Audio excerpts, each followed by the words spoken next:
Welcome back to A Show Sunday. A Show Sunday because we were not here for the last 2 weeks for reasons. Oh well. Um, but since it is the first week of the month again, we decided to just go back to sort of our normal Show Sunday. Um, and so it was, I guess, my turn to pick something, and I settled on, uh, Tales from the Loop, which I watched in its entirety last year. Um, and I imagine you two hadn't even heard of this at all before, right? No, no, I Yeah, had no idea what this even was. yeah. At So, first, oh, no, go ahead. I was gonna say at first when mine was like, oh, like the opening thing. Mhm. When mine was like, oh, these rings, and I was like, oh, this must be like the Rings of Power show. No, That's what I still haven't seen that, so I can't comment on that. I don't know. I've heard a mix of people saying it's good and people saying it's bad, so I have no idea. Yeah, I was like, oh, this makes sense because we watched Lord of the Rings, and then it said Tales from the Loop, and I was like, never mind. I am completely lost on this. And then at first I thought it was Morgan Freeman speaking in the beginning because the voice kind of sounds like Morgan Freeman. And then it was non Morgan Freeman, and No, I was it's like, not. and then I was like, I, I was like, okay, it's evidently not Lord of the Rings. It's not a documentary. It's not a documentary. I have no idea what this is. So I went from being very confident in what it was going to be to having no confidence at all. What are your thoughts? As someone with no confidence in terms of what they were going to watch. That's a way to segue into that, huh? It's very interesting though. It's definitely like, I don't know, it kind of reminds me of what's that show called? The Stranger Things? Not Stranger Things. Weirder Things? No, the one with the school. Oh, yeah, no. I was thinking that too. Have you guys heard of Strange Days at Blake Halsey High? No. I had watched that. So yeah, this reminds me of that because that had a lot to do with like weird sciencey shenanigans and stuff like that. Yeah, I was thinking of that too, and then I was like, oh yeah, I remember really liking it. But I never finished it. I did finish it. The ending is interesting. Huh. Depending on who you shipped, you will be either happy or disappointed.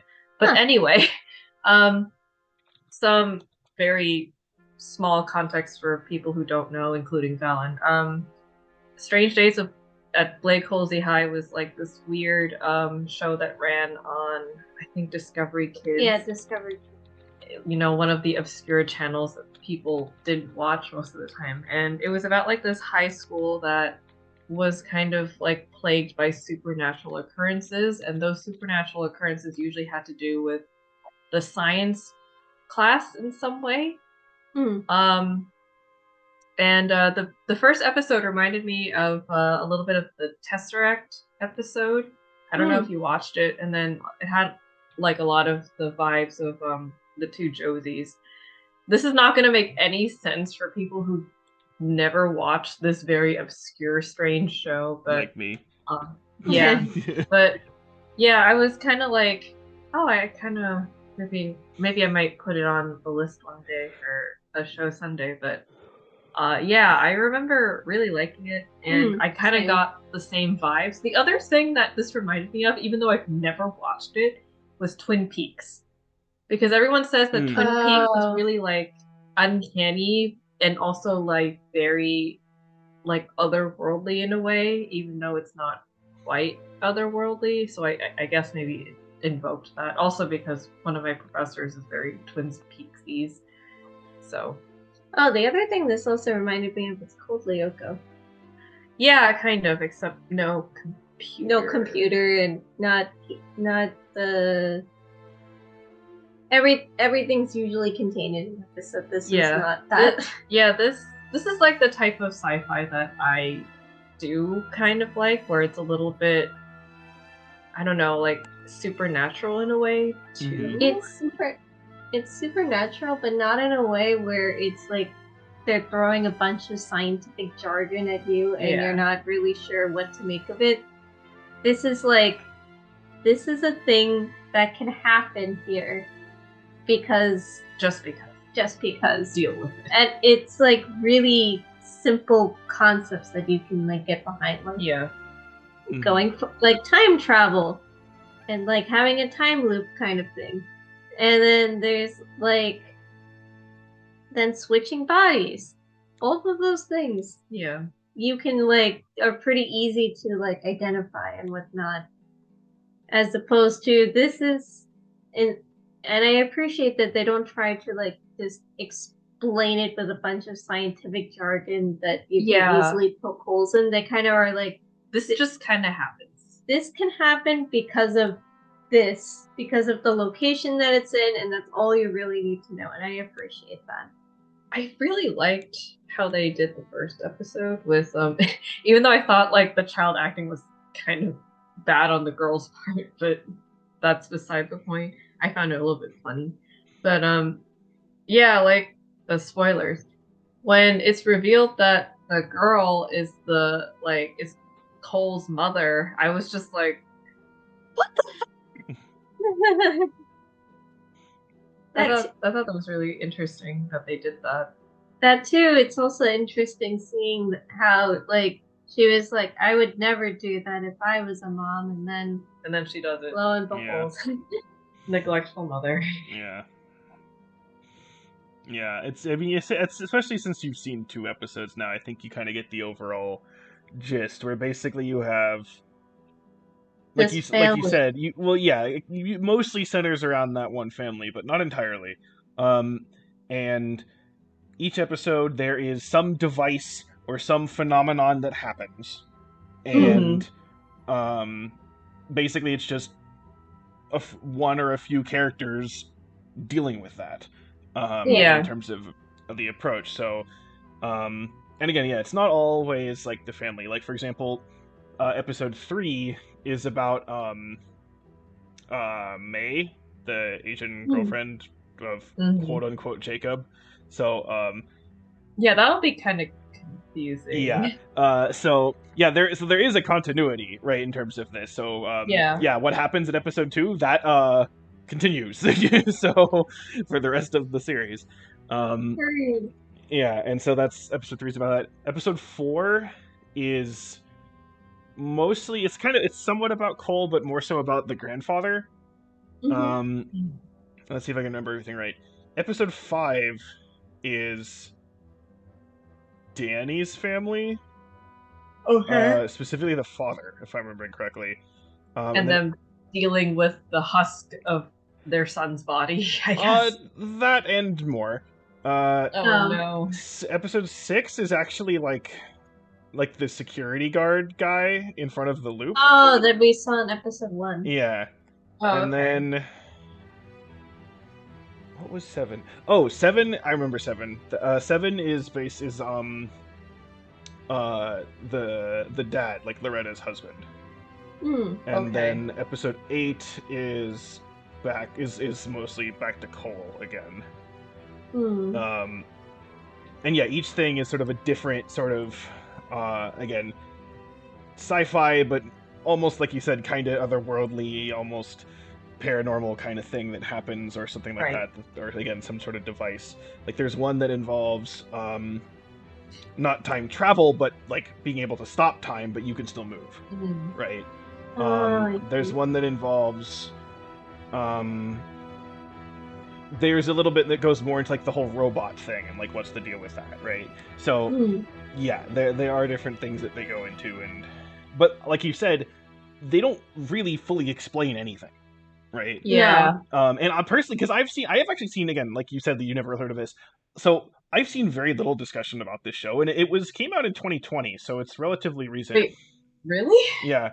And the little bit that I did see was basically like some people complaining that they didn't explain things, and I'm like, that's kind of the best part about the show, that it doesn't explain what's going on, because it puts you in the mindset of the characters, because they don't fucking know what's going on, like, you know, on a deep level.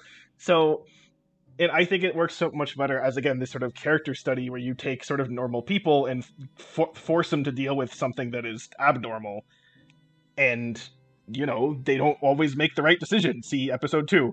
So, you know, mainly episode 2 in that regard. Yeah. And I you know, and I think it's, again, like for example, that was talking about episode 2, they commit to it. You know, they don't kind of hand wave it, and I think that works. Episode 1 I liked, in terms of the setup, and it was intriguing in terms of like, this is a weird situation and I'm interested in going on. Episode 2 though, especially how it ended, made me go like, oh shit, okay, this is actually like really good. Yeah, that reveal right at the end there is just like, oh, it was kind of fucked up. Yeah. Because now he's a robot. And all his dreams and everything are crushed just because of his friend's selfish decision. Yeah. And again, they don't... Friend's family's fucked too. Like, afterward, I was like, in my head, I was like thinking, I was like, okay, how, if they were to try and figure, like, actually fix this, how would this go about? And I was like, in my head, doing like all the math gymnastics, and I was like, okay, so he has to somehow get the body... get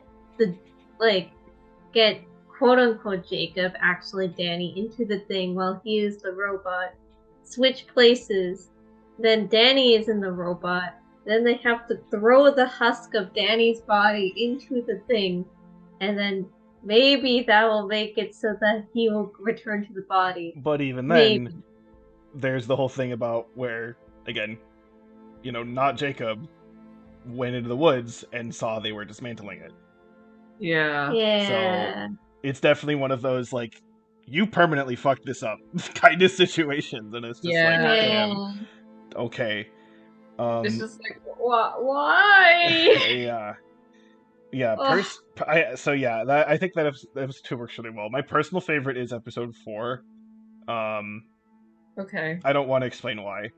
But yeah, and I think also the music for this also is actually really nice. It's pretty minimalistic, and it's kind of repetitive, but like in a way that I think works. I think it's like kind of gets into your head, and then you're kind of like you kind of feel the same situation that the characters are in. That's just like, what the fuck do I do? Yeah. Sort of like, how do you kind of escape it, in a sense? Escape the loop, haha. So, yeah. There's definitely, like, a lot of, like, symbolism I'm sure you could read into this if you've, like, really pushed for it. Though, I don't think you need it to, like, enjoy it. And, so, you might be wondering, where did this whole thing come from? Like, did this just spawn out of someone's brain out of nowhere? So, this actually came from a book. Now, the book, it's more... like an art book. It's same name, Tales from the Loop, and it's basically, well, first of all, the author/illustrator is actually Swedish, so the show moved the setting, you know, to be in America, which, like, some people are probably like, oh, you're changing it, but like, I think it doesn't, I don't think it affects it too much. But basically, again, the book is sort of framed as if, well, again, it's the framing that the show has, but the book, of course, is acting like it's real, and it's acting like the person who's writing the book is sort of writing almost like a journal, cataloging what they witnessed, you know, growing up around this loop. And there isn't really a story. It's more so like, here's an image and an illustration that the guy made showing off a scene or a scenario, and then there's like a couple paragraphs, sort of, again, like almost like a journal entry blurb about it. So some things, for example, like some of the episodes are kind of adaptations of that. Some episodes are kind of completely their own new story that's not from the book at all. It's just using the setting. And there are some things, of course, that the book does, which the show doesn't go into at all. For example, there's one thing in the book where basically due to time shenanigans, dinosaurs show up. So that's not in the show.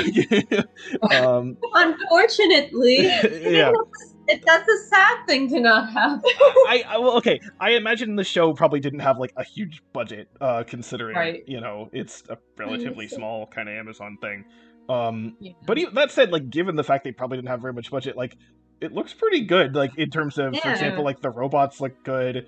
The set designs. Yeah, the set design stuff looks good. There's the few effects that they do have, like for example, there's the thing in the first episode where you see the house kind of like crumbling away up into the sky. Like that all looks good. So yeah, they use the money they have effectively. But yeah, and the one thing that I am a little sad about. So okay, you might also wonder like, how did I stumble upon this?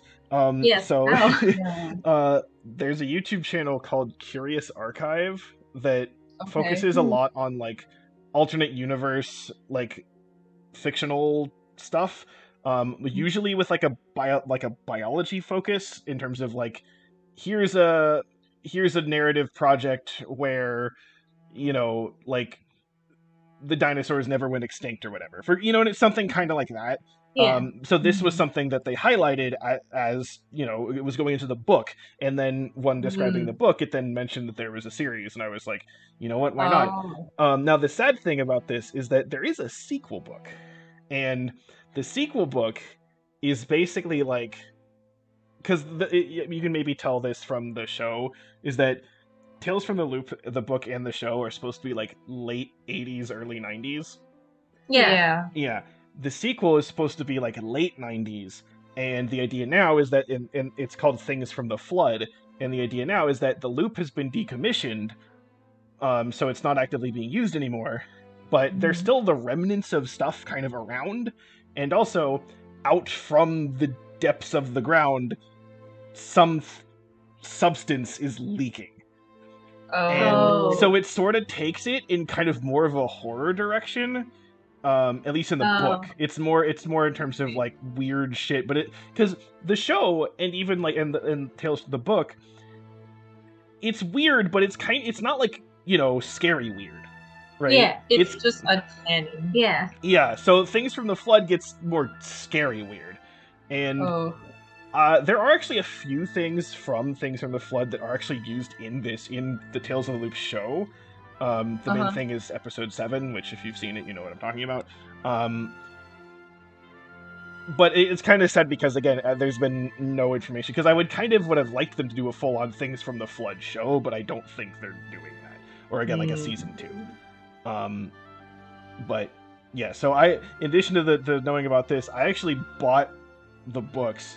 Oh, really? And also... So after the guy, the guy's name is I'm probably going to mispronounce this. It's if you read it as if it's English, it's Simon Stalenhag, but it's like the A in the first A in the Stalin is like it's the A with a circle above it, which like I think is supposed to be pronounced differently, but I don't remember how it's supposed to be pronounced. I think it's actually supposed to be pronounced it doesn't matter. Anyway, after making these 2 books, the Tales from the Loop and Things from the Flood, he made another book called The Electric State, which is about sort of basically it's different universe, different setting. It's set in the United States, but it's a similar kind of vibe. And this one actually is like a story, right? There's a narrative. And they're actually turning that into a movie, which they're actively filming like now. Good. And you know what's the really weird thing? The directors of this movie are the Russo brothers. Really? What? You did the Avengers? Yeah. Avengers, Infinity War and Endgame, and the Captain America movies. So. Not me. No, that's Wachowski's. But anyway, it's still like a very weird kind of like coincidence of like the hell, like weird meeting of people. So yeah, I don't know, because I remember looking at like on Wikipedia they list very little about the movie. They basically just say who's making it, and they list like actors who are supposed to be in the movie. But I'm looking at this cast list and I'm like, I don't think there are this many characters like in the book. So because the book has very few characters in it, so I'm wondering like, are they gonna sort of? I'm like. obviously it's going to need some changes to be, because they're adapting it from a different medium. But just like any sort of adaptation from a book, there's always the worry they change it too much and it's not, doesn't feel like the same thing. So again, we'll see. I'm not like convinced it's going to be great, but it's at least interesting that it is existing. It is being actively filmed right now. And I definitely will check it out at least when it comes out. I think it's not supposed to be released until 2024 though, but yeah. So, but yeah, I don't know. I would at least encourage you guys, again, if you want to watch more of this in your own time, then you can. Again, it's just on Amazon. Or you can at least maybe try to look up the book and maybe see some of the images that have been drawn. Because there are, if you have the book, or you do notice some specific designs and images that were used in the book that are applied to the show. For example, the whole thing about how, like, you notice the barn that, was being painted? There's these weird, like, metallic, like, loop things coming out of it. Like, that's specifically from it. The design of those, like, the big towers for the loop, and, the design work of it is almost exact with the book. So, it's, again, despite the fact that it's now taking place in the US instead of Sweden, it gets the vibe across, like, very, very well. Yeah. So, yeah. I would say, so if you want some sort of, like, sci-fi / paranormal kind of character introspection, slower kind of show, then I actually think this works really well. So, yeah. And it seemed like you guys are like it too, so. Yes. I guess this is our first real thing that we're watching for 2023 too. Yeah. I think it's a good start. It's a good start. Yeah, I just kind of chose this on a whim. I had two ideas of, basically, in thinking of what to show for this, I had two ideas. They were basically the two things that I liked the most of the things I watched last year. So there was this, and then something else, which I guess I can show you that, next time. Month. Yeah, unless something else comes up in the meantime, but I can't think of anything at the moment. So, well, I don't know. Any other comments or thoughts about anything? Let's see what movie we're watching. Oh, finally. We're finally back to the normal list, which I had to look up because I had completely forgotten what was remaining. It's been a hot minute. We still haven't finished this. No. Well, we're getting close, though. Yes. So we shall see what we get. Spin, round we go. Where will it stop? Nobody knows. It stops on Indiana Jones and the Last Crusade. You haven't watched this, right? Is this the one with Sean Connery? Yes. I watched part of it on the plane when I had to eat your bad airplane food. Oh yes, I remember that. Okay. I have not seen this one. Yeah. I've seen the first one. Which I like. Or no, we watched the first one, didn't we? Yeah. Yeah, we watched the first one. And then, well, we watched Kingdom of the Crystal Skull, which was the thing. But I have not seen this one. I don't even really know anything about this one. So, all I know is that it's good, apparently. So, yeah. This is actually my favorite of all the Indiana Jones movies, so I am very excited to show you guys this. Okay. Yeah, I'll explain the plane story when we do the recording. Okay, yes. Get excited, I guess. But the other thing that I'll say is that so it's a very interesting convening of actors, because, like, in hindsight for, like, this movie, this is not like a spoiler or anything to the thing, but because when I first watched this movie, I was like, oh, cool, it's an Indiana Jones movie. I didn't really think much about the actors, but then, like, I learned, like, pieces of things, like the fact that Sean Connery was the first James Bond. Yeah. Like, that was something that was not apparent to me when I first watched this. And then our other friend introduced us to River Phoenix, and he's in this movie. It's like one of two movies. Well, we watched him in a previous movie. Yeah. And now we'll be seeing him in this movie. Of which it's like, this is like also one of the movies he's in before he died. Very untimely. Yes. So it's like, this is very interesting. I don't know anything about the lady. I mean, you can assume there's a lady in there, but I don't know anything about it. There was a lady. But I don't know. In any case, yeah, it's interesting in that regard too. So I hope you guys enjoy. Sorry. Okay. I hope you guys enjoy. Bless you. I hope so. Yes. I guess it will also deal with supernatural shenanigans. Yes, of course it will. Yeah. The That is tone. both. I imagine the tone will not be the same. No. So there'll be far more comedy involved. I think that's acceptable. Yes. Maybe not to the levels of Kingdom of the Crystal Skull. Though. the best comedy. Fucking aliens. No, the greaser fight. Oh my god. You know, I kind of want to watch Kingdom of the Crystal Skull again. You should show it to Julie, and then she'll get upset. I was about to say, I think she would absolutely despise me. She will end you. Yes. Or get drunk and watch it with like the other D&D friends. Oh god. Or just have a D&D campaign based off of that movie. Oh my god, you should do that as a one shot. Who would be Indiana Jones? It's like, no, he has Indiana Jones as an NPC, and then everyone else is like in the party. Oh yeah. Oh, that would be interesting. And Valen as the DM is actually the alien. Yes, he's the alien king. Oh, that's actually good. Yeah, Valen, can you do that? That actually sounds really interesting. Oh boy. I will maybe consider it. Okay. And then you can have Shia LaBeouf. Actual cannibal Shia LaBeouf. He can appear, and you can do all the shenanigans, like him swinging from vines with the monkeys. Oh my god. Getting flashbacks of that movie. Alright, well, in any case, see you guys next week for Indiana Jones. The good one. Yes, the good one. The good one. Bye.